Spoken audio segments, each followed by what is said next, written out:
Kasako Media, tunaangazia maisha, tunaandika kesho.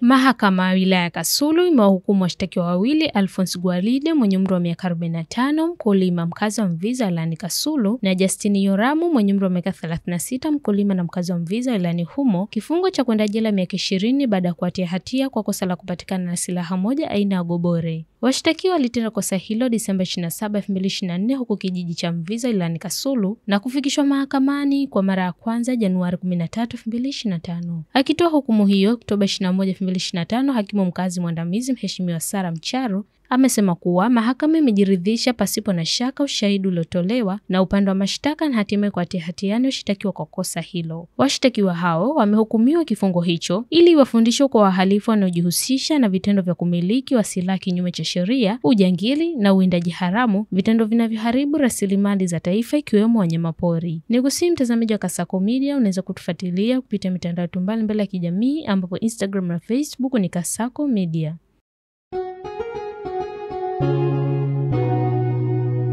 Kasako Media, tunaangazia maisha, tunaandika kesho.